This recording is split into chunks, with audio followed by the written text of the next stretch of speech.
कल्याणी बहन, ये लो, रश्मि के नाम से रजिस्टर्ड पोस्ट है। रश्मि के नाम से? हाँ। कहाँ से आई है? बाराबंकी सिविल कोर्ट से। सिविल कोर्ट से?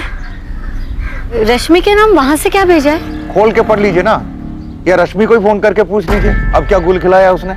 चलते हैं।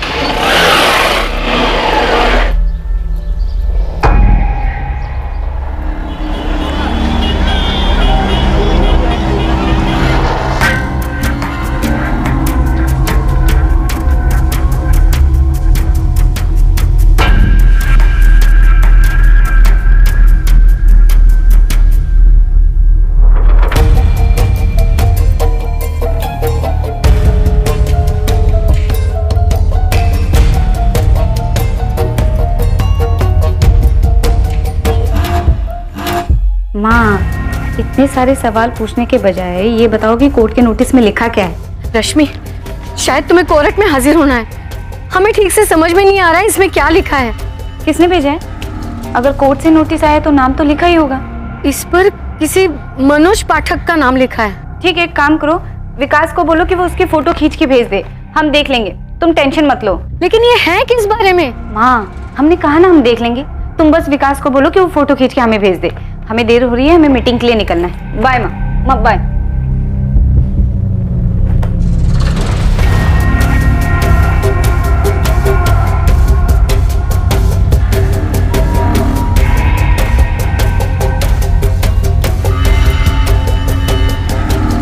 रश्मि आज पक्का एक और क्लाइंट लेके आएगी एजेंसी के लिए, देख।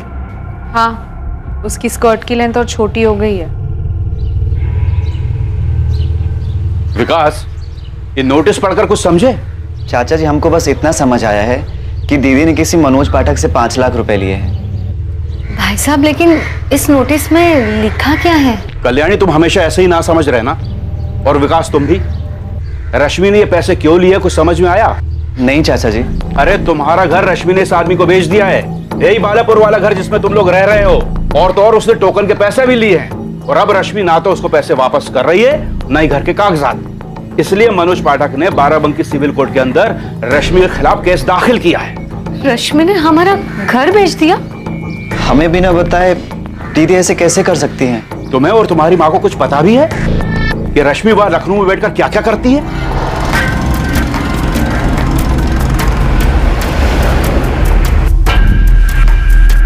रश्मि पांडे क्या करती है, क्या नहीं करती है, और वो क्या कर सकती है, इतना उसका छोटा भाई और माँ तो क्या, शायद कोई भी उसके बारे में नहीं जानता था।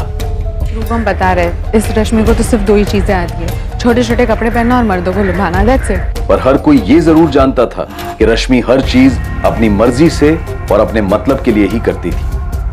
ध्रुव, हम बता रहे, ये रश्मि बहुत ही चालू लड़की है। हमें तो लगता है ये काला जादू भी करती है। काला जादू? क्या बोल रही हो पायल? मतलब कुछ भी? और नहीं तो क्या, वो हमेशा हमसे हमारे क्लाइंट्स छीन लेती है।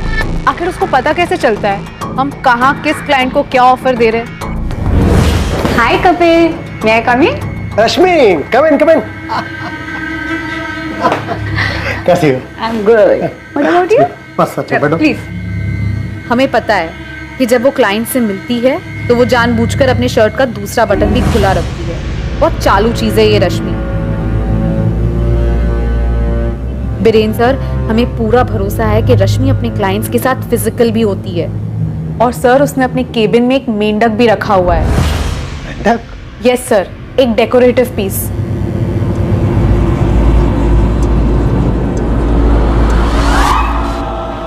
सर, वैसे तो ये मेंढक दिखने में डेकोरेटिव पीस लगता है, लेकिन सर हमें पूरा भरोसा है वो इसे जादू टोने के लिए इस्तेमाल करती है। पायल, तुम्हें जलन हो रही है? जलन? रश्मि से? सर, आपको दिख नहीं रहा है, वो अपने बॉडी का इस्तेमाल कर रही है। पायल, वो अपने काम में माहिर है और अपने टारगेट्स पूरे करने के बाद भी बहुत ही मेहनत करती है और ज्यादा से ज्यादा क्लाइंट्स लाने की कोशिश करती है। वो एजेंसी के लिए अच्छी बात है ना? सर, कोई और होता ना तो हिम्मत नहीं करता आपसे कहने की, लेकिन सर हम कह रहे हैं रश्मि सही नहीं है। आप जानते हैं वो कौन है? वो एक नंबर। पायल, मेहनत और लगन से आगे निकलने की कोशिश करो, अपने टारगेट्स पूरे करो, ये सारी शिकायतों से दूर रहो। और हर बात जो तुम कह रही हो ना, कि अपनी बॉडी का इस्तेमाल कर रही है, वो अच्छी बात नहीं है। वो एम्बिशियस और मेहनती लड़की है और मेहनत से आगे बढ़ने की कोशिश करे।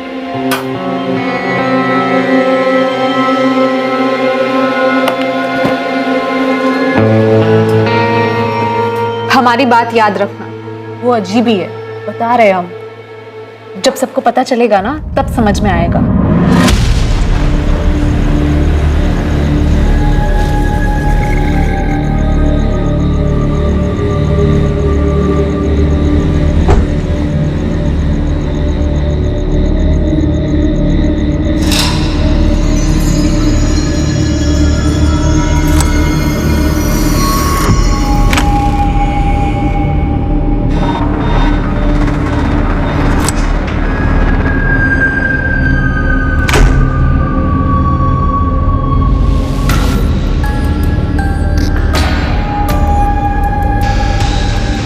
जो लोग जिंदगी में हर चीज को तोड़ मरोड़ कर पेश करते हैं, चाहे वो लोगों से हेर फेर करते हैं या फिर वो जिस रिश्ते में होते हैं उसमें हेर फेर करते हैं, उन्हें लगता है कि हेर फेर करना उनकी एक अनोखी कला है। और हेर फेर के भयानक रास्ते पर चलते हुए वो अक्सर ये भूल जाते हैं कि कभी कभी वो अपनी हद पार कर जाते हैं।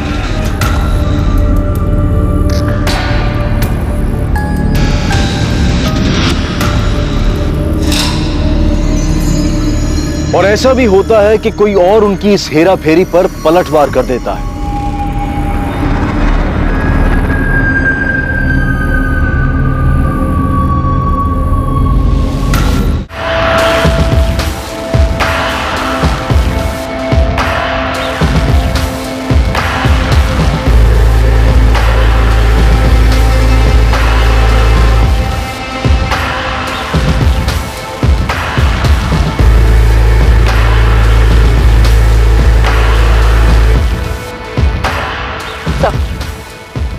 बॉडी में ऐसा कुछ भी नहीं मिला जिससे लाश की पहचान हो सके। यहाँ आसपास किसी गाड़ी के टायर के निशान भी नहीं है, जिससे पता चलता है कि लाश को किसी गाड़ी से लाया गया। सर, ये बॉडी आज की नहीं लग रही है। इस बॉडी को इस बड़े पत्थर से बांध के, इस रस्सी से बांध के पानी में फेंक दिया जाए ताकि लाश नीचे दबी रहे पानी में, लेकिन ये ऊपर आ गई और किनारे लग गई। सर, यहाँ एक टैटू है, शायद इस टैटू से इस लाश की पहचान हो जाए। टी-शर्ट।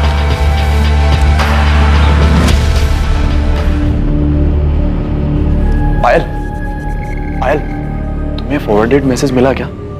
हाँ? ये रश्मि है। पुलिस अब तक पहचान नहीं कर पाई। कब हुआ ये? हमें नहीं पता, 1 घंटे पहले मैसेज आया हमको ये। इस लड़की का गला बुरी तरीके से घोंट कर मार दिया गया है, इतनी बुरी तरीके से कि इसके गले की एक हड्डी टूट गई है। मुझे लगता है इस लड़की की हत्या काफी वक्त पहले की गई है। I mean, काफी दिन पहले। काफी दिन नहीं, 1 दिन से थोड़ा ज्यादा। इसकी डेथ अप्रोक्स 36 से 40 घंटे पहले हुई। आज 9 अक्टूबर है, 7 अक्टूबर की रात को इसकी डेथ हुई है। कोई सेक्सुअल असॉल्ट? सेक्सुअल असॉल्ट तो नहीं है सर, लेकिन इतना पता चल रहा है कि डेथ से पहले ये सेक्सुअली एक्टिव जरूर थी। सर, इस लड़की के बारे में पता चल गया। रश्मि पांडे नाम है इसका। रमेश विहार कॉलोनी में रहती थी। इसके माँ और भाई बालापुर गांव में रहते हैं। डॉक्टर वैद्य बता रहे हैं कि इस लड़की की हत्या 7 अक्टूबर की रात को हुई।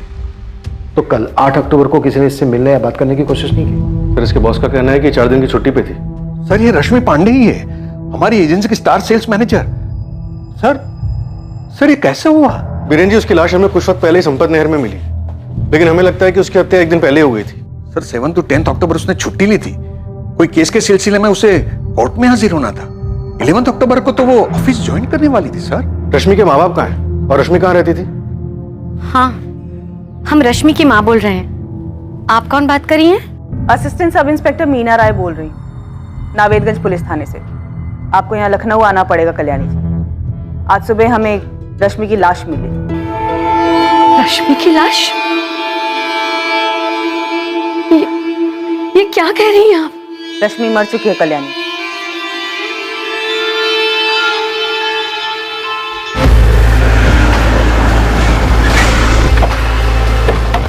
मैम, ये रश्मि का घर है, वो यहीं रहती थी। हमने उसे एक बार ड्रॉप किया था।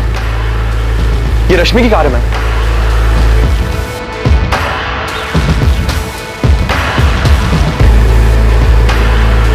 रश्मि यहाँ अकेले रहती? जी हमें तो यही पता है। दरवाजा तो लॉक है, इसकी दूसरी चाबी हो सकती है किसी के पास? किसी को जानते हो, मकान मालिक या कोई और? नहीं हमें नहीं पता, हमने बस एक बार ड्रॉप किया था, वो भी इसलिए कि उसकी कार सर्विस पे गई थी। हम तो 1 साल से बस यही जानते हैं कि ये घर शायद उसका खुद का है। रश्मि की माँ या उसके भाई विकास को जानते हो? उनके पास हो सकती है उसकी डुप्लीकेट चाबी। नहीं मैम, हमें कुछ भी नहीं पता, हम उनसे कभी नहीं मिले।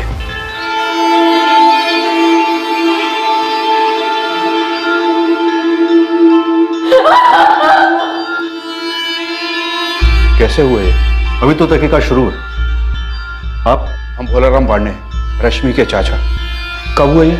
अभी पता चला कि 7 अक्टूबर की रात को हुआ। आप लोगों के पास रश्मि के रमेश विहार कॉलोनी वाले घर की चाबी है या उसके मकान मालिक का फोन नंबर? नहीं, हमारे पास नहीं है। घर की चाबी किसी के पास नहीं है सर, और ये भी क्लियर नहीं है कि रश्मि उस घर में रेंट पे रह रही थी या ये उसका खुद का घर था। बिना तुम मजिस्ट्रेट साहब के ऑफिस जाओ और वहां से रश्मि के घर का लॉक तोड़ने के ऑर्डर्स लो।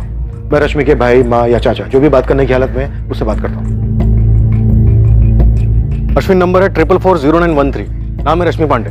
जितना जल्दी हो सके इसके कॉल रिकॉर्ड्स निकलवाओ। रश्मि शादीशुदा नहीं थी, उसका कोई दोस्त या बॉयफ्रेंड था यहाँ? साहब इस बारे में तो कल्याणी को भी कुछ पता नहीं होगा। क्यों? क्योंकि उसको कुछ पता होता तो हमको जरूर बताती।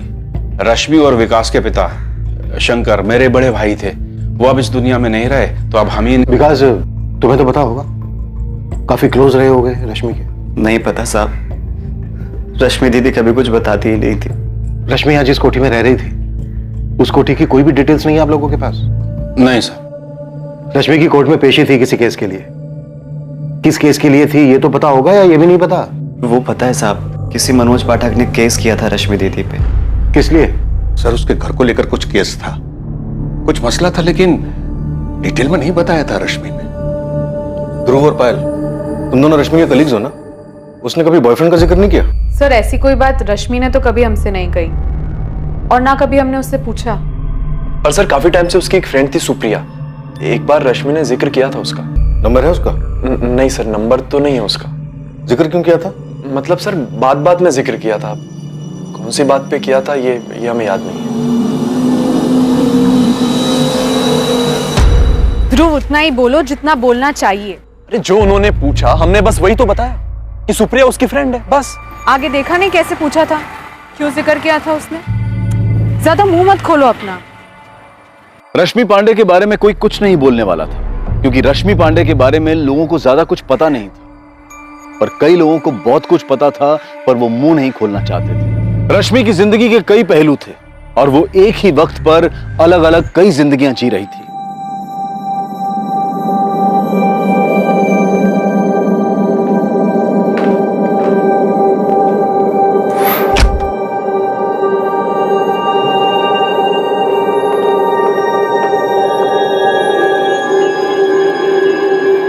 क्या किया है तुमने ऋषभ? यही तो हम आपसे पूछने वाले थे पापा, कि आपने क्या किया है। देखो बेटा, वो लड़की थी तो मुसीबत थी, और अब नहीं है तो और बड़ी मुसीबत है। पापा हमारे लिए या आपके लिए, या आपके और दशरथ जी के लिए? प्रद्युमन चौधरी और दशरथ जी के आपसी मतभेद में बलि चढ़ी रश्मि पांडे। ये खेल मत खेलो ऋषभ, मजाक में भी नहीं। वो तकलीफ हमारे लिए थी या आपके लिए प्रद्युमन जी? देखिए दशरथ जी, आपको और हमें दोनों को पता है कि उसके जाने से किसी को दुख नहीं होता, ना आपको ना हम। फिर आप परेशान क्यों लग रहे हैं? क्योंकि ये भी आप जानते हैं कि कुछ ताले ऐसे होते हैं जिनकी चाबी नहीं मिले तो अच्छा है। हमें बस इस बात की फिक्र है कि कोई बेमतलब की चाबी ना मिल जाए, अब पुलिस का इन्वेस्टिगेशन ताले की खोज में न निकल पाए। देखिए, हर जगह आपके भी अच्छे मित्र हैं और हमारे भी, तो बस ये कह रहे हैं कि आग लगने के बाद फायर ब्रिगेड नहीं बुलाते, आग लगने ही नहीं देते। समझ रहे हैं आप हम क्या कह रहे हैं? ठीक है, आप कोई खेल मत खेलना तो हमें भी नहीं खेलना पड़ेगा, यहीं फुल स्टॉप लगाते हैं। तुमने उसका मर्डर संपत नहर के पास ले जाकर किया, सीधा बता दो, हम कोर्ट में डिफेंस तैयार कर लेंगे ना। ये कैसी बात कर रहे हो वकील साहब? तो मिस्टर मनोज पाठक, किसी ने तुमसे ये पूछा नहीं इससे पहले क्यों चल रहे हो कि तुमने कुछ नहीं किया? चोर की दाढ़ी में तिनका वाली कहावत सुनी है? पर तुम नर्वस मत हो, अब मैं तुम्हारे साथ लॉयर हैं हम, ये पुलिस से डरते वरते नहीं, और तुम्हें भी कह रहे हैं कि तुम्हें भी डरने की जरूरत नहीं, ठीक है?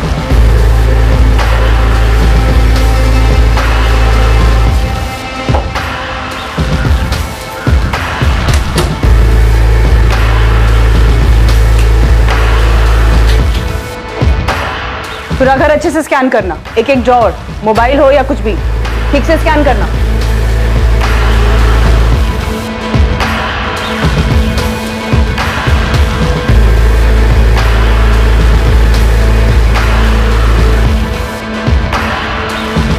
मैडम, ये गाड़ी की चाबी मिली।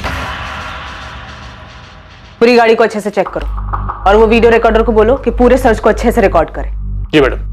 अच्छा हुआ तुमने सामने से फोन किया सुप्रीम, तुम्हारा फोन नंबर ही नहीं है किसी के पास। हमें पेपर में देखने के बाद पता चला सर। कैसे हुआ ये? और रश्मि किसके साथ बाहर गई थी? कौन कर सकता है ये सब? अब ये तो हमें तुम ही बता सकते हो, उसके भाई और माँ को भी कुछ नहीं पता।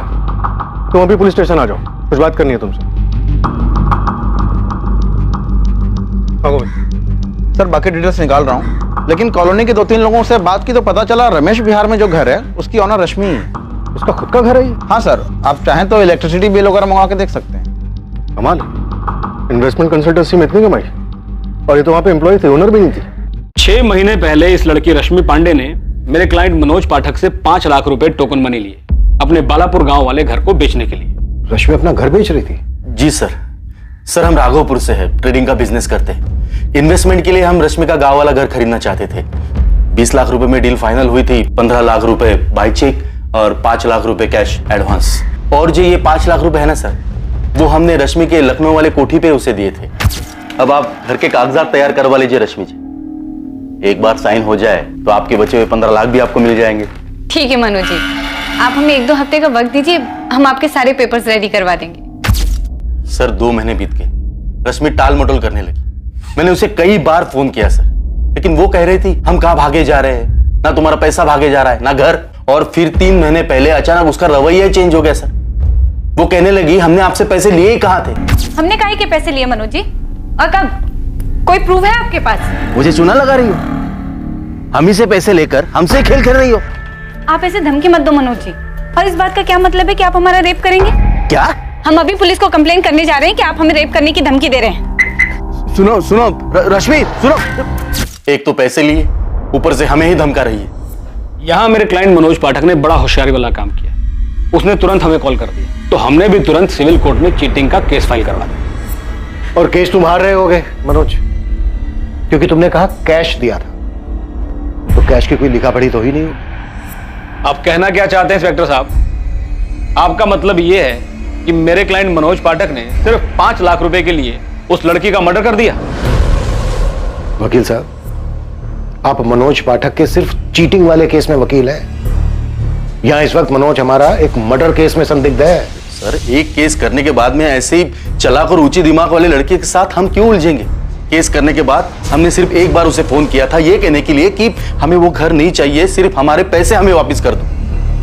लेकिन वो तो बड़ी ढीठ लड़की थी।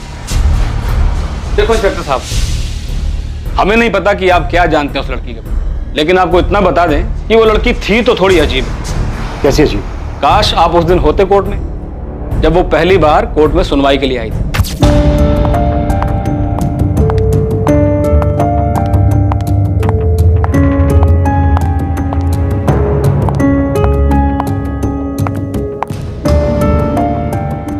ये क्या है? क्या सर? मिस रश्मि पांडे, आप इस तरह के कपड़े पहनकर कोर्ट में नहीं आ सकती। इसे कंटेम्प्ट ऑफ कोर्ट लिया जा सकता है। आज की सुनवाई खारिज की जाती है। The court is adjourned. जज तक हैरान रह गए थे उसकी हरकत को देखकर। वकील साहब, यहाँ पर रश्मि का मर्डर हुआ है, रश्मि ने कोई हरकत नहीं की। इंस्पेक्टर साहब, आप थोड़ी और जानकारी हासिल कीजिए उस लड़की रश्मि पांडे के बारे में। आपको खुद ब खुद पता चल जाएगा कि वो किन किन हरकतों में व्यस्त थी।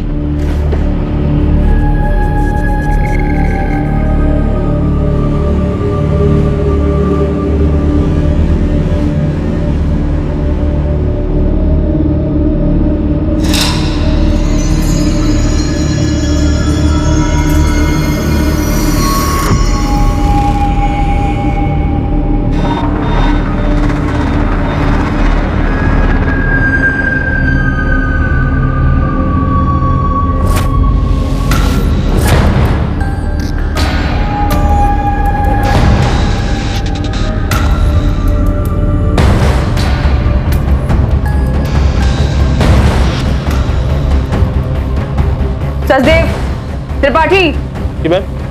ये देखो, इस कमरे में 2 हिडन कैमराज हैं और यहाँ ये वायर भी है जो दीवार के अंदर से जा रही है। इसका रिकॉर्डर भी यहीं कहीं होना है। जल्दी ढूंढो कहाँ है। जी मैडम।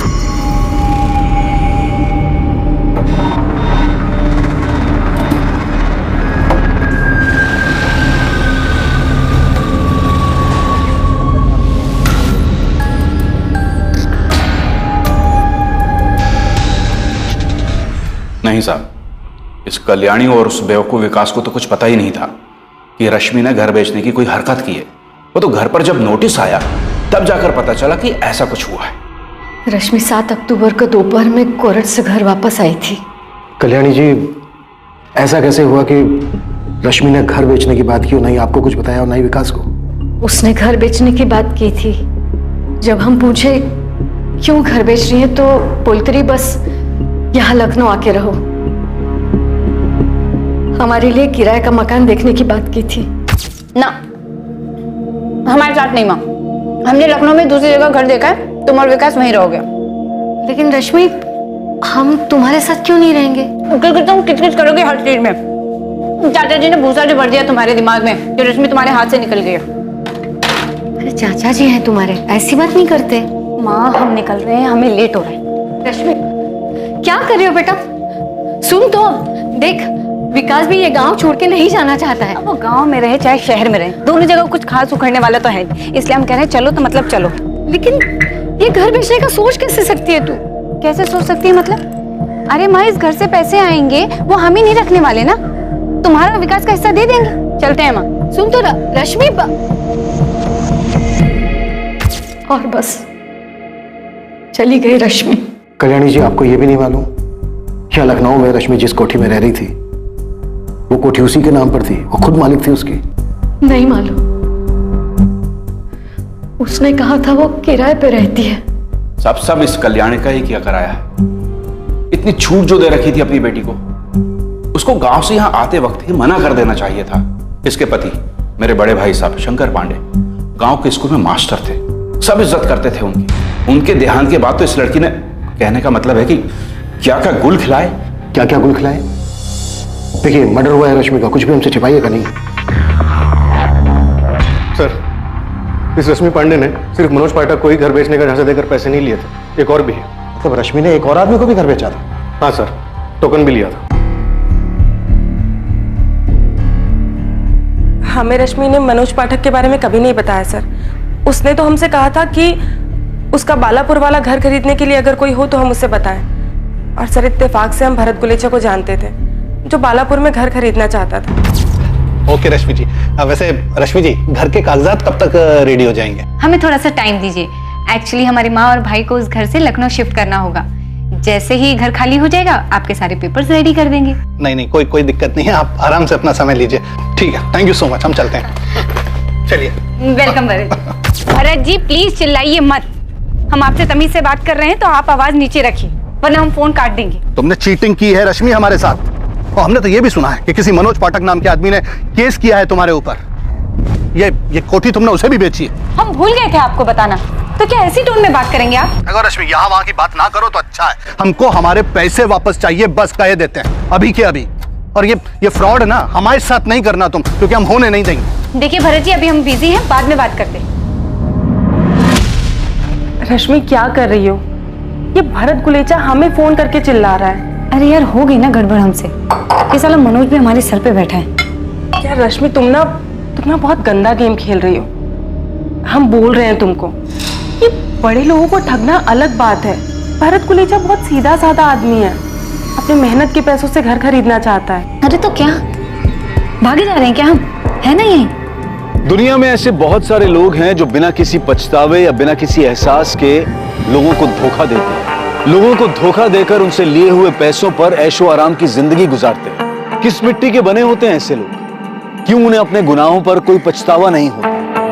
उन्हें ये सब कुछ गलत क्यों नहीं लगता? हमें तब पता चला कि रश्मि किसी मनोज पाठक के लफड़े में फंस गई है जब भरत गुलेचा ने हमें गुस्से में कॉल किया। हमने आपको भरत के बारे में इसलिए बताया क्योंकि हमें लगा, क्योंकि तुम्हें लगता है भरत ने रश्मि को मारा। हमें बस लगा। सुप्रिया, बड़े लोगों को ठगना एक अलग बात है, इसका क्या मतलब है? किन बड़े लोगों को ठगा था रश्मि ने? नहीं सर, हमने तो बस ऐसे ही कह दिया था। हमें लगा कि शायद बड़े लोग तो पैसे भूल भी जाएं इसलिए। ये कोठी रश्मि की खुद की है? इतने पैसे कहाँ से आए उसके पास? हम रश्मि को तब से जानते हैं जब वो ऑलरेडी उस कोठी में रहती थी। उसने वो कैसे खरीदी और कब खरीदी हम नहीं जानते। सुप्रिया, हमें रश्मि की लाश संपत नहर के पास मिली। पोस्टमार्टम रिपोर्ट कहती है कि हत्या से पहले रश्मि ने किसी के साथ शारीरिक संबंध बनाए थे। 7 अक्टूबर को रश्मि किसके साथ गई होगी? सर ये तो हम नहीं जानते। रश्मि से हमारी आखिरी बार 5 तारीख को बात हुई थी। उसके बाद से ना ही मेरी रश्मि से बात हुई और ना ही हम मिले। रश्मि का कोई बॉयफ्रेंड था? नहीं सर, उसका कोई बॉयफ्रेंड नहीं है। सुप्रिया, रश्मि के घर कोई तो आया था। सर ये तो हम नहीं जानते और हम ये भी नहीं बता सकते कि कौन हो सकता है।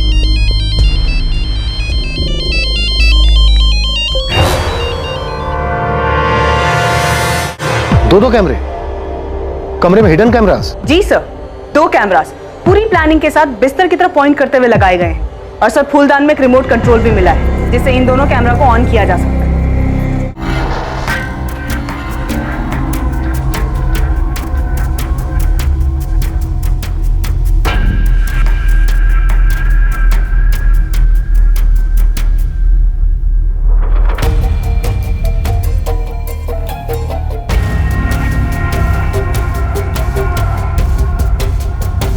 लेकिन सर कुछ वायर्स दिख रहे हैं। रिकॉर्डर निकाल लिया गया।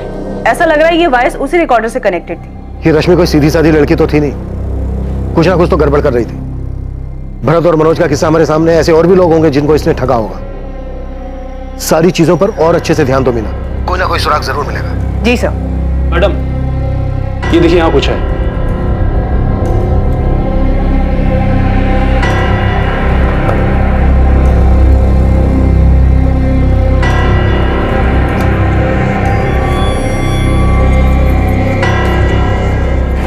मैडम ये तो एक डिजिटल सेफ लॉकर है। पासवर्ड? हाँ विकास, पासवर्ड। ये एक डिजिटल लॉकर है, इसका पासवर्ड होगा। रश्मि ने कभी तुम्हें इसके पासवर्ड के बारे में कुछ बताया? दीदी ने तो हमको कभी नहीं बताया। मैडम जी, हमको पता भी नहीं है क्या चीज है। लॉकर? हाँ, फोटो के पीछे एक छोटा सा छुपा हुआ शेल्फ है जिसके अंदर एक डिजिटल लॉकर है। हम इस लॉकर के बारे में कुछ भी नहीं जानते मैम, तो हमें इसका पासवर्ड कैसे पता हो सकता है? अच्छा, और ये जो हिडन कैमरास लगे हुए हैं, इनके बारे में तो पता ही होगा तुम्हें? कसम से मैम, हमें इन सब चीजों के बारे में बिल्कुल भी नहीं पता है। तो प्रिया, तुम रश्मि को कब से जानती हो? 2 साल से मैम। रश्मि से हमारी मुलाकात आरके इन्वेस्टमेंट कंसल्टेंसी में हुई थी। वो वहाँ पहले जॉब करती थी। हमारा ऑफिस भी उसी कॉम्प्लेक्स में था, इसलिए हमारी मुलाकात हो गई। दोस्ती थी, पर मैम हम सच कह रहे हैं, हम इन सब चीजों के बारे में कुछ नहीं जानते हैं। सर, हमें किसी लॉकर मैकेनिक को बुलाकर ये डिजिटल लॉकर खुलवाना चाहिए। हाँ ठीक है, बुला लो, खुलवा लो, लेकिन वीडियो जरूर बनवा लेना। जी सर। तेरी शक्ल देख के लग रहा है राजू तुझे कुछ तो पता है। बहुत सी गलियों में टेंशन का माहौल है। इस लड़की के मर्डर में बहुत बड़ा हाथ है भाई। रोड तो बता, गली में पकड़ लूंगा। नो एंट्री वाली गली है। लेकिन देख गोविंद, इसके घर में बहुत सारे लोगों का आना जाना था। कमरे में 2 कैमरे लगे हुए मिले हैं। ब्लैकमेल का मामला है। और भी बहुत कुछ। फिलहाल तो मैं सिर्फ इतना ही जानता हूँ कि लड़की कुछ ज्यादा ही उड़ रही थी। अबे तो सस्पेंस क्यों बढ़ा रहा है? हिंट तो दे, किसने किया है कांड? इब्राहिम, पिछले 2 दिनों से 7 अक्टूबर और 8 अक्टूबर की रातों के जितने भी रोड साइड सीसीटीवी फुटेजेस थे, हमने सारे के सारे चेक किए, लेकिन ये रश्मि पांडे ना किसी के साथ और ना किसी गाड़ी में जाती हुई दिखाई दी। इंस्पेक्टर महादेव, एक बार और चेक कीजिए। संपत नहर के रास्ते के आसपास कहीं कोई संदिग्ध गाड़ी या फिर टैक्सी। अगर बॉडी को नहर में डंप करने के लिए गए थे तो इसका मतलब है कि कहीं से तो मार के लाया गया होगा। ठीक है, मैं चेक कर लेता हूँ। हम क्यों मारेंगे सर उसको? हमारे पैसे तो डूब ही गए थे। जीना हराम कर दिया था सर उसने। पैसे दे नहीं रही थी, ऊपर से फंसाने की धमकी अलग। क्या कहा तुमने भरत? तुम हमारा रेप करोगे? ओ मैडम, हम सिर्फ अपने पैसे की बात कर रहे हैं बस। तो इसलिए तुम हमारे साथ ऐसे घिनौनी हरकत करोगे? तुमने कहा तुम हमारा रेप करोगे। ओ मैडम, आप बात को कहीं से कहीं ले जा रहे हैं। हम अभी के अभी पुलिस स्टेशन जा रहे हैं तुम्हारी कंप्लेंट करने। सही बता रहे हैं। उसके बाद तो हमने उसे फोन करना ही बंद कर दिया। कभी कभी सुप्रिया को फोन करके अपना टुकड़ा जरूर होते थे हम कि हमारे पैसे अलग डूब गए और हमें धमकी दे रही है कि पुलिस में। सुप्रिया को पता है कि रश्मि आपको इस तरह की धमकी दे रही थी? हाँ सर, उसको तो बताया था ना हमने।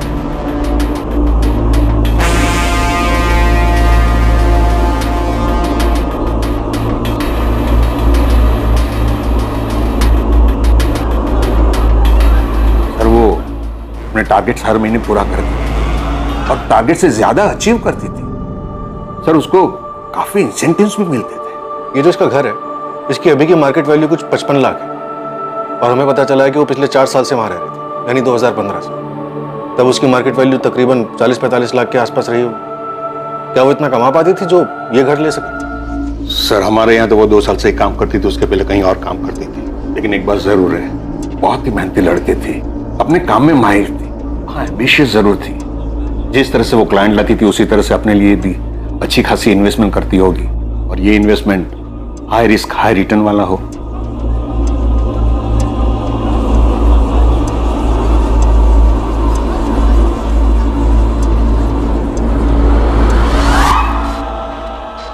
नहीं सर, उस घर में ऐसा कोई भी निशान नहीं मिला जिससे ये लगे कि वहाँ कुछ हुआ हो या फिर रश्मि को वहाँ मारा गया हो। वो लॉकर? सर लॉकर कंपनी 1 या 2 दिन में मैकेनिक को भेज रहे हैं। 2 लोग, मनोज और भरत, दोनों को ठगा इसने और लोगों को भी ठगा होगा, बड़े लोग भी शामिल होंगे इसमें। सर मुझे सुप्रिया पे ज्यादा शक हो रहा है, काफी कुछ है जो ये नहीं बता रही है। ये रश्मि कैसी लड़की थी?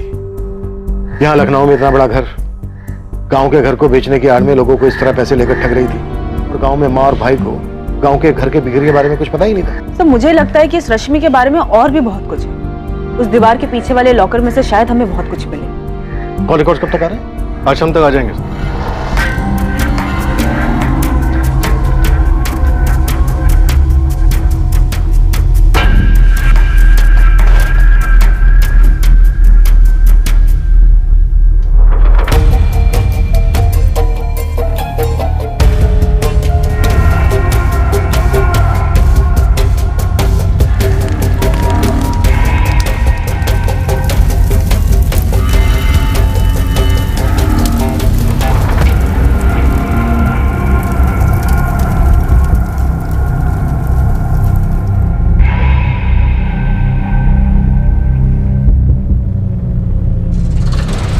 भी छुपाओ, पुलिस को आखिर पता चल ही जाना है कल्याणी। किसी का अतीत ऐसे छुपता नहीं है, खासकर उस वक्त जब हत्या इस तरह से की गई हो। तो आप ही बता दीजिए ना भाई साहब। हम बताएं? ये तो तुमको बताना चाहिए कल्याणी। हम तो आज भी हमेशा की तरह तुम्हारे साथ में खड़े हुए हैं। रश्मि की इन सारी हरकतों की जिम्मेदार तुम हो। हम क्या करते भाई साहब, क्या करते हम? रश्मि कभी हमारी बात सुनती नहीं थी, ना विकास की बात कभी सुनी। आप तो घर के बड़े हैं, आपने भी तो बात की थी उससे। कुछ तो था जो रश्मि पांडे के परिवार वाले जानते थे, लेकिन वो पुलिस को नहीं बता रहे थे।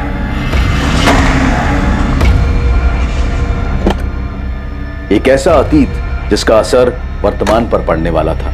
रश्मि के घर पर मिलने वाले लॉकर से बहुत कुछ पता चलने वाला था।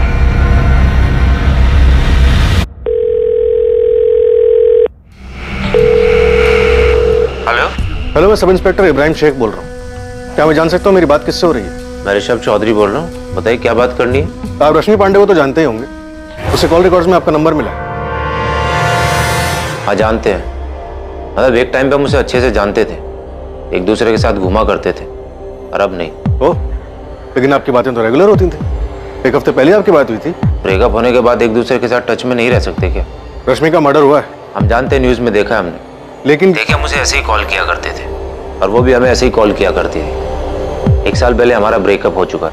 अगर आपका अगला सवाल ये है कि उसका मर्डर हुआ और हम कभी नजर नहीं आए और ना ही आखिरी बार उसकी डेड बॉडी को देखने आए, तो इस बारे में हम सिर्फ इतना ही कह सकते हैं, जब हमें उसके मर्डर की खबर आई हमें दुख हुआ, लेकिन अब इससे ज्यादा हम कर भी क्या सकते हैं? सुप्रिया, पहली बात, ऋषभ बॉयफ्रेंड या एक्स बॉयफ्रेंड था रश्मि का जो उसके टच में था? दूसरी बात, रश्मि मनोज की तरह भरत को भी धमकियां दे रही थी। ऐसा कैसे हो सकता है कि तुम्हें इस बारे में कुछ पता ना हो? भरत ने साफ साफ बताया हमें कि उसने इस बारे में सब कुछ बताया था तुम्हें। हाँ सर, उसने बताया था, और सर हमें पता था कि रश्मि और ऋषभ का अफेयर चल रहा है, लेकिन सर दोनों का ब्रेकअप हो गया था। और सर भरत के बारे में तो हमने आपको खुद बताया था कि हमें उस पर शक है। सुप्रिया, और कौन सी ऐसी बातें हैं जो तुमने हमसे नहीं बताई? नहीं सर, और ऐसी कोई बात नहीं है।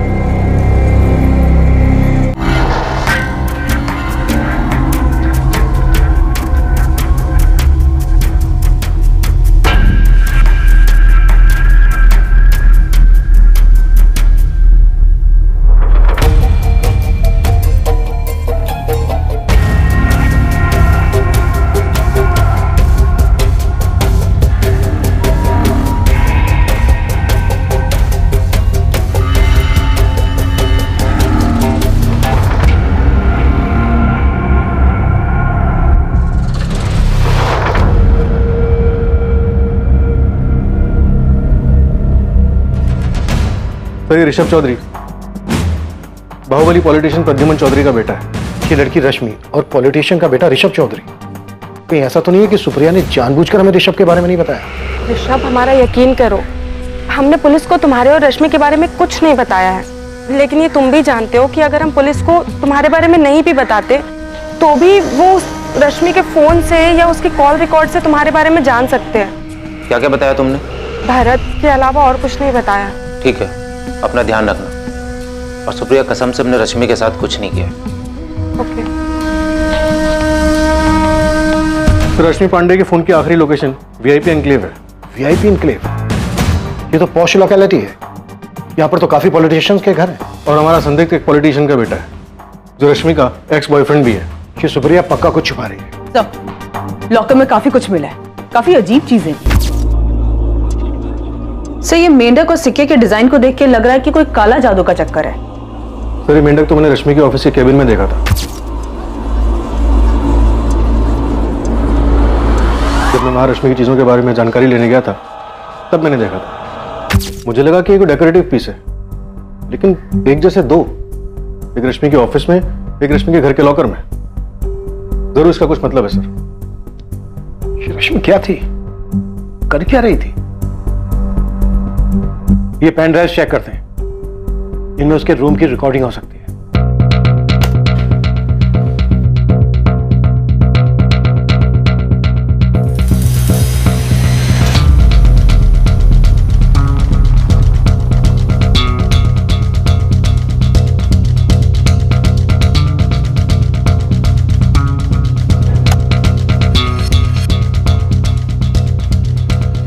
ये तो वो पॉलिटिशियन प्रद्युमन चौधरी है ना? प्रद्युमन चौधरी और दशरथ जी के आपसी मतभेद में बलि चढ़ी रश्मि पांडे। ये खेल मत खेलो ऋषभ, मजाक में भी नहीं। हाँ सर, ऋषभ चौधरी के पिता। लेकिन ऋषभ तो रश्मि का बॉयफ्रेंड था।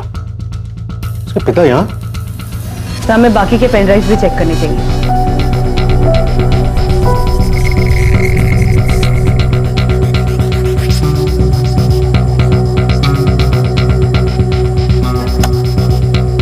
तो दूसरी पार्टी का पॉलिटिशियन दशरथ लाल है। आप कोई खेल मत खेलना तो हमें भी नहीं खेलना पड़ेगा।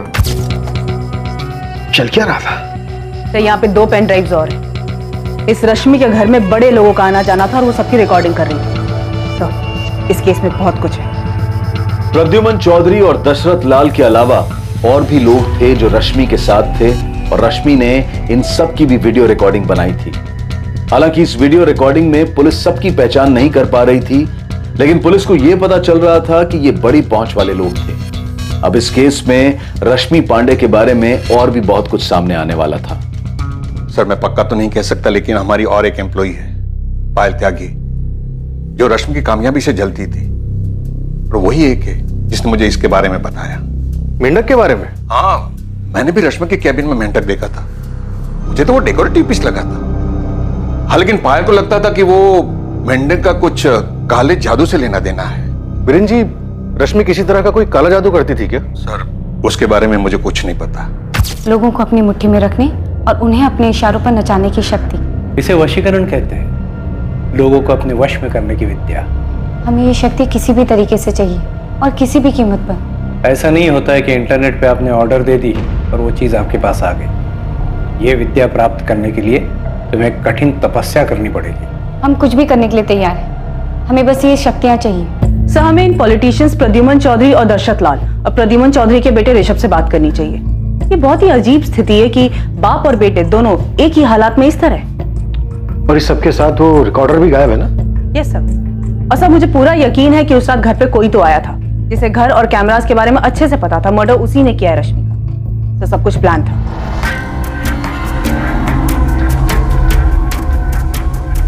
वो लड़की तुम्हारे लायक थी ही नहीं ऋषभ, तुम बेकार हम पे गुस्सा कर रहे हो। पापा हमारे लायक थी या नहीं, अब बात उसकी नहीं है। पापा हमारे दिल में उसके लिए कुछ नहीं है। हमारे दिल में एक सच है और हमें ये नहीं पता कि उसका सामना कैसे करना है। 7 अक्टूबर की रात को कोई रश्मि के घर गया था पापा।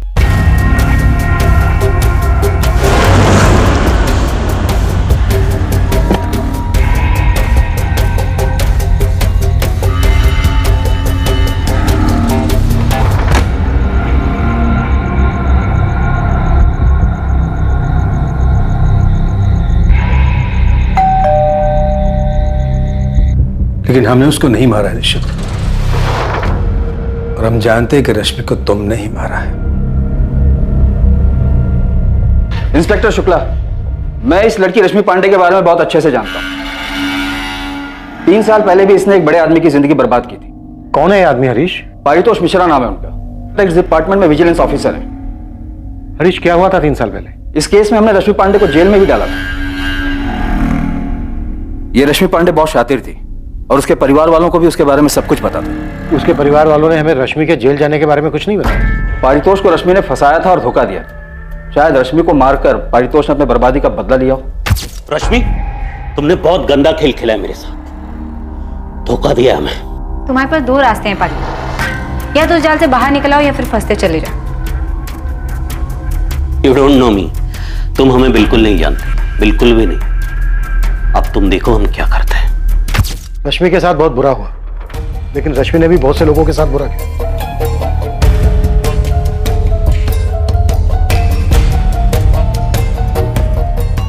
तो ये रश्मि भी इतनी सीधी नहीं थी। इन सब के साथ ऐसी रिकॉर्डिंग, और अब ये परितोष, जिसका 3 साल पहले का किस्सा निकल के सामने आ रहा है। सर, हमें इस परितोष की स्टोरी जाननी थी। इस परितोष ने रश्मि को जेल भेजा और उसकी फैमिली ने हमें एक बार भी नहीं बताया। रश्मि की माँ और चाचा इससे बिल्कुल अनजान बन गए, लेकिन लगता नहीं है कि वो इतने अनजान है।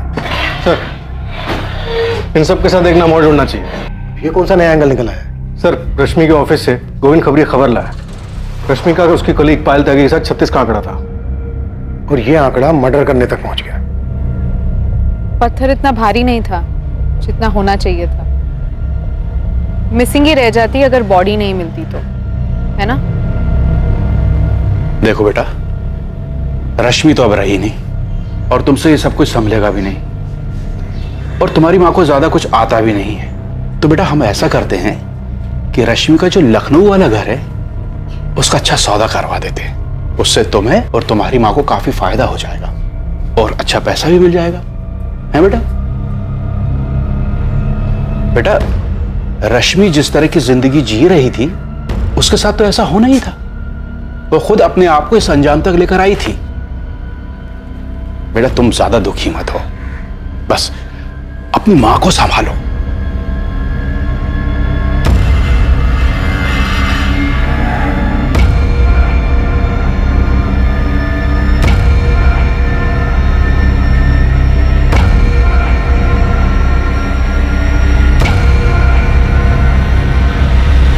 रश्मि के तार कई जगहों पर जुड़े हुए थे, पर क्यों जुड़े थे उसने ये तार? क्या वो बड़ी पहुंच वाले लोगों के ऊपर पकड़ रखना चाहती थी, या फिर वो ये सब इसलिए कर रही थी ताकि वो खुद एक पावरफुल इंसान बन सके? रश्मि के इस काले जादू का क्या एंगल था, और 3 साल पहले रश्मि जेल क्यों गई थी? यकीनन अपराधी ने यह चाहा था कि रश्मि की लाश संपत नहर के किनारे पर कभी ना आती, पर वो आई और रश्मि गुमशुदा बनकर नहीं रह गई। ये किसकी साजिश थी? किसने किया था ये सब? इन सभी सवालों के जवाब हमें मिलेंगे कल रात 10:30 बजे इस केस के दूसरे और आखिरी भाग में। जय हिंद।